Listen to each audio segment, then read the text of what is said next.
Salam sejahtera, Assalamualaikum warahmatullahi wabarakatuh. Perkenalkan, saya Nimrod Waliangken, kelas A, ujian akhir semester Sistem Informasi Kesehatan. Dalam kesempatan kali ini, teman-teman, saya akan menjelaskan tentang beberapa hal penting. Di sini teman-teman bisa lihat outline atau pokok pembahasan saya. Yang pertama ada SIMPUS, yang kedua ada CRS, yang ketiga ada informasi kesehatan, kemudian yang keempat ada informasi dan data, dan yang kelima ada pembinaan dan juga ada pemantauan. Nah, yang pertama saya akan menjelaskan tentang pengertian SIMPUS. Sistem Informasi Manajemen Puskesmas atau SIMPUS adalah suatu tatanan yang menyediakan informasi untuk membantu proses pengambilan keputusan dalam melaksanakan manajemen puskesmas dalam mencapai sasaran kegiatannya. Peraturan Menteri Kesehatan Nomor 31 Tahun 2019. Lalu di sini kita lihat ada tujuan SIMPUS secara umum dan juga secara khusus. Yang pertama tujuan SIMPUS secara umum. SIMPUS bertujuan untuk meningkatkan kualitas manajemen puskesmas secara lebih berhasil guna dan juga berdaya guna melalui pemanfaatan data SP2TP dan informasi lain secara optimal. Lalu ada tujuan khusus dari sistem SIMPUS adalah sebagai berikut.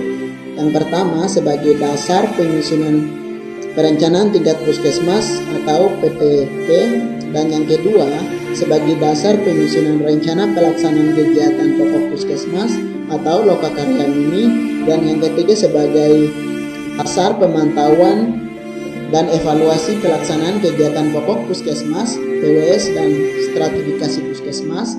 Lalu yang ketiga untuk mengatasi berbagai hambatan pelaksanaan kegiatan puskesmas.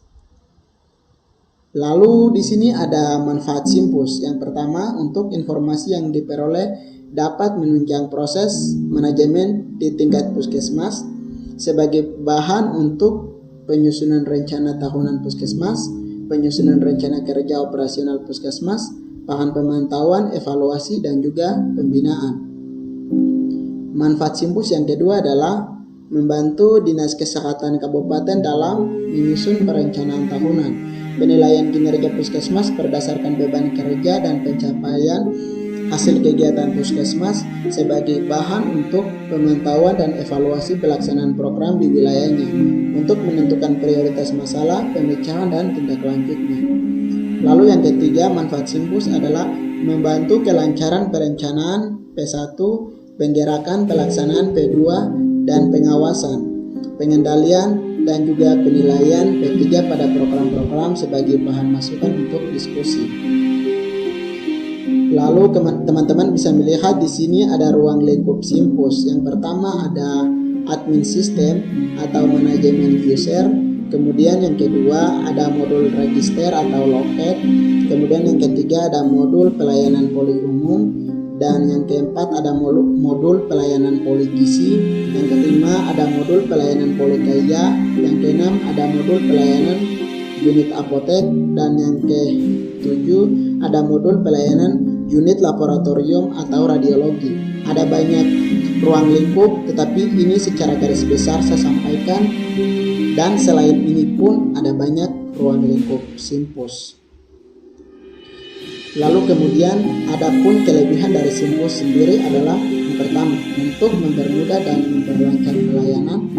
Lalu kemudian yang kedua merapikan pencatatan data pasien. Yang ketiga memudahkan pencarian data pasien. Yang kelima memudahkan dan mempercepat pengolahan data untuk menjadi informasi dalam mendukung pengambil sebuah kebijakan. SIMPUS dia mempunyai kelebihan, tapi juga dia mempunyai kekurangan. Kekurangannya adalah pengaksesan data belum terlalu stabil, kemudian yang kedua biaya yang dikeluarkan lebih mahal, kemudian informasi yang dihasilkan SIMPUS belum sesuai dengan standar rekam medis yang ada. Yang berikut saya akan menjelaskan topik pembahasan yang kedua, yaitu pengertian sistem informasi rumah sakit. Sistem informasi rumah sakit atau CRS adalah suatu proses pengumpulan, pengolahan, dan penyajian data rumah sakit se-Indonesia.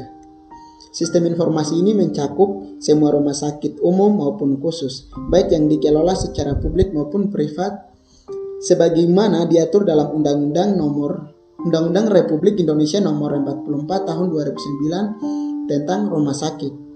Interpretasi atau menarik kesimpulannya dari pengertian di atas, sistem informasi rumah sakit adalah suatu tatanan yang berurusan dengan pengumpulan data, pengolahan data, penyajian informasi, analisis serta penyampaian informasi yang dibutuhkan untuk kegiatan rumah sakit. Lalu ada penggunaan sistem informasi rumah sakit melalui subsistem farmasi, terdiri dari 4 jenis, yaitu yang pertama administrator, merupakan pemegang hak akses paling tinggi dalam sistem rumah sakit. Lalu ada dokter, kemudian ada staf farmasi, dan yang terakhir ada user. Kemudian ada jenis sistem informasi rumah sakit atas dasar pemakaian. Yang pertama, sistem informasi klinik merupakan sistem informasi yang secara langsung untuk membantu pasien dalam hal pelayanan medis, yaitu seperti sistem informasi di ICU, sistem informasi pada alat CT, scan, dan juga USG. Kemudian ada sistem informasi administratif, merupakan sistem informasi yang membantu pelaksanaan administrasi di rumah sakit seperti sistem informasi pendaftaran, sistem informasi billing system, sistem informasi farmasi, sistem informasi penggajian. Lalu yang terakhir ada sistem informasi manajemen, merupakan sistem informasi yang membantu manajemen rumah sakit dalam hal pengambilan keputusan seperti SIM pelayanan, sistem informasi keuangan, dan kemudian sistem informasi pemasaran. Kemudian teman-teman, di sini saya akan menjelaskan pembagian sistem informasi rumah sakit dikelompokkan atas jaringan sistem yang digunakan. Jadi ada individual, di mana sistem hanya merupakan kelompok itu sendiri tanpa terlihat sistem yang lain. Kemudian ada modular, yang berarti di mana sistem yang beberapa sistem dikaitkan sebagai satu kelompok. Nah, yang terakhir ada sistem informasi terpadu, di mana sistem informasi terpadu ada beberapa sistem digabungkan menjadi satu kesatuan. Lalu kemudian ada manfaat sistem informasi rumah sakit. Yang pertama, untuk manfaatnya adalah untuk permintaan tujuan dan target. Yang kedua, memperhatikan kebutuhan pelayanan, dan yang ketiga, alokasi sumber daya. Yang keempat, pengendalian mutu pelayanan. Yang kelima, evaluasi dan juga program. Nah, sistem informasi rumah sakit berperan dalam mendukung beberapa hal. Yang pertama, untuk pengendalian mutu pelayanan medis. Yang kedua, pengendalian mutu dan penelitian produktivitas. Yang ketiga, analisis pemanfaatan dan perkiraan kebutuhan. Yang keempat, perencanaan dan evaluasi program. Yang kelima, penyederhanaan pelayanan. Yang keenam, penelitian klinis. Dan yang ketujuh adalah untuk pendidikan. Lalu kemudian saya akan menjelaskan topik pembahasan yang ketiga, yaitu data dan informasi. Yang menjadi pertanyaan saya di sini adalah, kenapa butuh data dan informasi dalam sistem informasi kesehatan? Karena data dan informasi dibutuhkan untuk mengambil sebuah keputusan. Lalu ada langkah pengumpulan informasi. Yang pertama, harus melaksanakan analisis fungsi di setiap manajemen dan administrasi kesehatan atau masalah kesehatan prioritas, tujuan dan strategi pemecahan, program pelayanan unggulan, pelaksana, input dan proses manajemen. Kemudian yang kedua, mengidentifikasi kebutuhan informasi dan memilih indikator atau kebutuhan informasi dari seluruh pelaku sistem kesehatan yang berorientasi pada penetapan indikator. Lalu ada analisis fungsi informasi dalam tingkat administrasi, pencatatan dan pelaporan rutin sistem informasi kesehatan untuk mendukung fungsi manajemen di setiap tingkat administrasi seperti di kabupaten kota atau provinsi. Ada melalui 3 cara. Kemudian caranya adalah yang pertama melalui manajemen klien, yang kedua melalui manajemen unit, yang ketiga melalui manajemen sistem kesehatan. Nah, penetapan indikator itu dilihat dari evaluasi keadaan, status kesehatan, dan juga indikator bersifat kuantitatif. Lalu kemudian jenis indikatornya ada absolut, di mana indikator berubah jumlah suatu hal atau kejadian kasus minikitas. Kemudian ada proporsi, di mana nilai yang dinyatakan dalam bentuk persentase atau puskesmas memiliki dokter di seluruh puskesmas. Kemudian ada angka atau rate, menunjukkan frekuensi kejadian dalam suatu periode per 100 atau 1000 populasi. Lalu ada rasio bidan terhadap penduduk. Lalu ada indikator pendekatan sistem yang paling penting adalah ada 3. Yang pertama ada input, lalu ada proses dan output. Kemudian ada penetapan indikator untuk mendapatkan informasi, itu lewat hasil. Di sini di mana indikasi informasi, pencapaian visi, derajat kesehatan masyarakat. Kemudian yang kedua ada kinerja, di mana indikasi input dan proses atau lintas program dan lintas sektoral.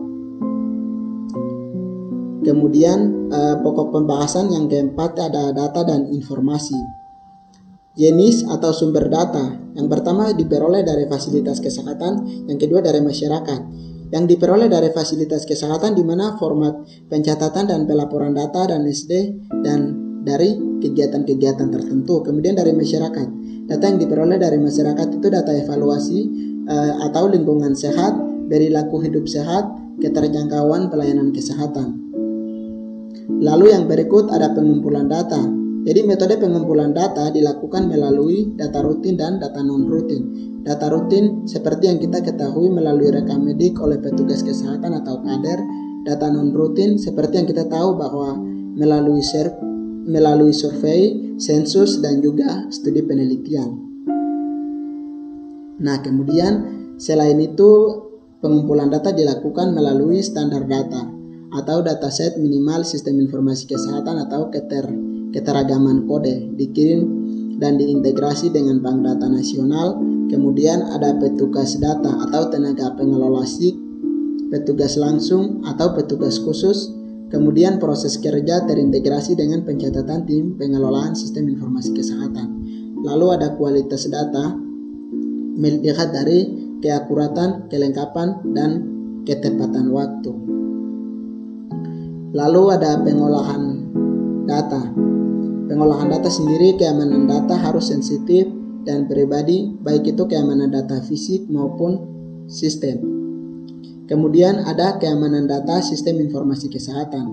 Keamanan fisik atau akses orang ke gedung, peralatan dan media yang digunakan. Yang pertama, keamanan yang berhubungan dengan orang atau personal. Kemudian yang kedua, keamanan dari data dan media serta teknik komunikasi. Yang ketiga, keamanan operasional atau prosedur pengolahan sistem.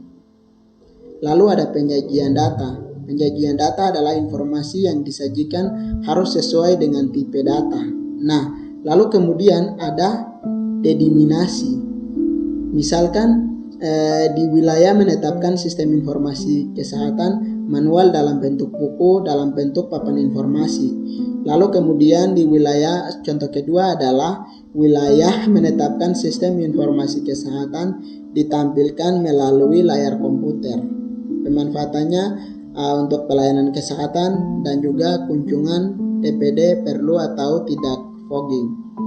Lalu ada dinas kesehatan. Jadi dinas kesehatan dilihat dari status puskesmas, non perawat atau perawatan, informasi jumlah penduduk, kunjungan puskesmas, jarak dari puskesmas juga ke rumah sakit. Lalu kemudian topik pembahasan yang terakhir ada pembinaan dan pemantauan. Dasar hukum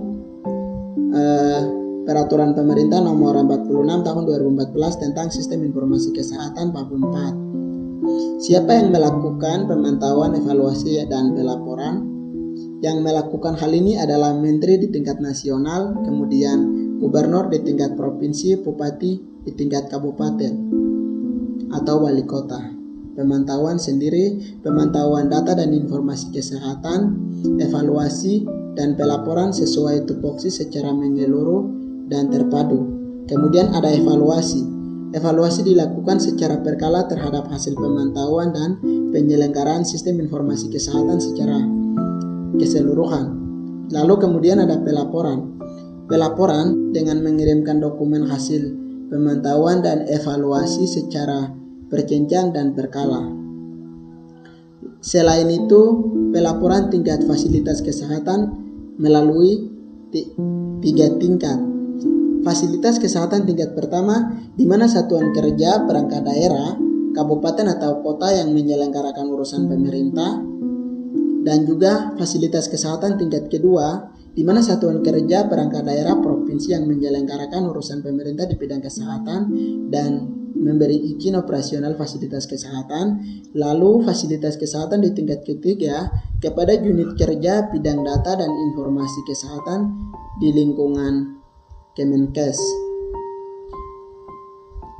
Lalu di sini teman-teman melihat ada pembinaan dan pengawasan. Pembinaan dan pengawasan penyelenggaraan sistem informasi kesehatan harus sesuai tupoksi dan kewenangan. Tujuan pembinaan dan pengawasan yang pertama untuk menyelenggarakan sistem informasi kesehatan, yang kedua untuk mengembangkan sistem informasi kesehatan secara efektif dan efisien, lalu yang ketiga untuk mempercepat proses pengolahan data dan informasi kesehatan. Lalu kemudian ada pembinaan dan pengawasan terjadi melalui advokasi dan sosialisasi, pendidikan dan pelatihan, pemantauan dan juga evaluasi. Menarik kesimpulan dari seluruh presentasi saya dalam kesempatan ini adalah teman-teman bisa melihat, jadi sistem informasi kesehatan merupakan sarana untuk menunjang pelayanan kesehatan yang diberikan kepada masyarakat. Sistem informasi kesehatan yang efektif memberikan dukungan informasi bagi proses pengambilan keputusan di semua jenjang, bahkan di puskesmas atau di rumah sakit kecil sekalipun. Bukan hanya data, bahkan juga informasi yang lengkap, tepat, dan akurat, dan cepat, yang dapat disajikan dengan adanya sistem informasi kesehatan yang tertata dan terlaksana dengan baik. Demikian presentasi dari saya. Bila ada salah dalam proses presentasi dalam kesempatan ini, permohon maaf, sebab kesempurnaan hanya berasal dari Tuhan. Terima kasih.